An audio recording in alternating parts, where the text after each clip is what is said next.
जरा तसव्वुर करें आप कई दिनों तक एक बंद जगह में कैद हों, ना आपके लिए फ्रेश हवा हो, ना आपका ख़ानदान हो और ना ही आप प्रॉपर तरीके से सो सकें, लेकिन फिर भी आपको एक छोटी सी गलती किए बगैर सरवाइव करना हो। जी हाँ, यही नासा ट्रेनिंग के दौरान अपने एस्ट्रोनॉट को सिखाता है। हकीकत में खला इंसान को मेंटली तोड़ देता है, इसलिए नासा एस्ट्रोनॉट्स को लॉन्च से पहले तन्हाई, खौफ और एक्सट्रीम प्रेशर में डालता है। और इसलिए नासा की सबसे डेंजरस ट्रेनिंग फिजिकल नहीं बल्कि साइकोलॉजिकल होती है।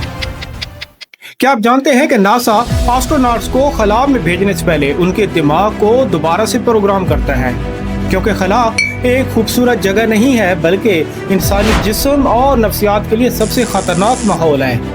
वहाँ ना प्रॉपर ग्रेविटी होती है, ना फ्रेश हवा होती है, ना ज़मीन जैसा सुकून होता है और ना ही वो साइकोलॉजिकल कंफर्ट होता है जिसके साथ इंसान पूरी ज़िंदगी जीता है। इसलिए नासा की सबसे अहम ट्रेनिंग फिजिकल नहीं बल्कि मेंटल ट्रेनिंग होती है।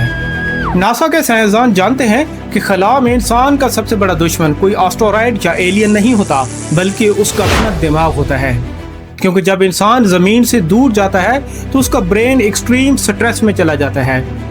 इसलिए एस्ट्रोनॉट्स को लॉन्च से पहले ऐसे हालात से गुजारा जाता है जहां आम इंसान मेंटली ब्रेक हो सकता है। कम नींद, शदीद दबाव, हाई प्रेशर माहौल, खामोशी, तन्हाई और मुसलसल फियर सिमुलेशंस, ये सब एक ख़ास मकसद के लिए किया जाता है कि दिमाग को पैनिक के बावजूद काम रहना सिखाना। नासा की सबसे खौफनाक साइकोलॉजिकल ट्रेनिंग में से एक है आइसोलेशन ट्रेनिंग। एस्ट्रोनॉट्स को कई दिनों तक महदूद जगह में अकेला रखा जाता है। ना मोबाइल होता है, ना सोशल मीडिया, ना ही बाहर की दुनिया से कोई ताल्लुक होता है, क्योंकि खला में एस्ट्रोनॉट्स महीनों तक एक बंद स्पेस स्टेशन में रहते हैं। और साइंस ये कहती है कि तवील तन्हाई इंसानी दिमाग को बदलना शुरू कर देती है।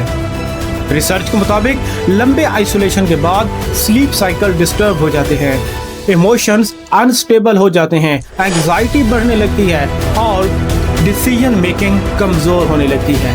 बाद एस्ट्रोनॉट्स ने तो यहाँ तक बताया कि खला में रहते हुए उन्हें हालुसिनेशन महसूस होती है, क्योंकि जब इंसान मुकम्मल तन्हाई में होता है तो दिमाग रियलिटी को डिफरेंटली प्रोसेस करने लगता है। नासा जानबूझकर एस्ट्रोनॉट्स को एक्सट्रीम प्रेशर में रखता है। कम वक्त में कॉम्प्लेक्स प्रॉब्लम सॉल्व करवाई जाती हैं, उनकी नींद का टाइम कम कर दिया जाता है, इमरजेंसी सिमुलेशंस को बार बार रिपीट करवाया जाता है। नासा साइकोलॉजिस्ट के मुताबिक शदीद स्ट्रेस के दौरान इंसानी ब्रेन का इमोशनल सिस्टम एक्टिवेट हो जाता है और लॉजिकल थिंकिंग कमज़ोर पड़ने लगती है। इसलिए एस्ट्रोनॉट्स को रिपीटेडली ट्रेन किया जाता है ताकि खतरनाक सूरत हाल में भी इमोशंस नहीं बल्कि लॉजिक डोमिनेट करे। इसलिए नासा एक असूल सिखाता है, don't react emotionally, react scientifically. Launch training भी सिर्फ जिस्मानी नहीं होती। एस्ट्रोनॉट्स को सेंट्रीफ्यूज मशीन में बिठाया जाता है जहां उन पर एक्सट्रीम जी फोर्स डाली जाती है। सांस लेना मुश्किल हो जाता है, नज़र धुंधली होने लगती है, दिल पर शदीद दबाव पड़ता है। मगर असली टेस्ट जिस्म का नहीं दिमाग का होता है, क्योंकि अगर एस्ट्रोनॉट्स पैनिक कर जाए तो लॉन्च के दौरान अनकॉन्शियस हो सकता है। इसलिए ब्रीदिंग कंट्रोल टेक्निक सिखाई जाती हैं ताकि दिमाग फियर के बावजूद स्टेबल रहे। फिर आती है नासा की अंडर वाटर ट्रेनिंग। एक बहुत बड़ा गहरा स्विमिंग पूल होता है जहां एस्ट्रोनॉट्स को हैवी स्पेस सूट पहनाकर पानी के अंदर उतारा जाता है, क्योंकि खला में स्पेस वॉक करना तकरीबन पानी के अंदर हरकत करने जैसा महसूस होता है। ये स्पेस सूट्स इतने भारी होते हैं कि जमीन पर उन्हें पहनकर फ्रीली चलना भी मुश्किल होता है।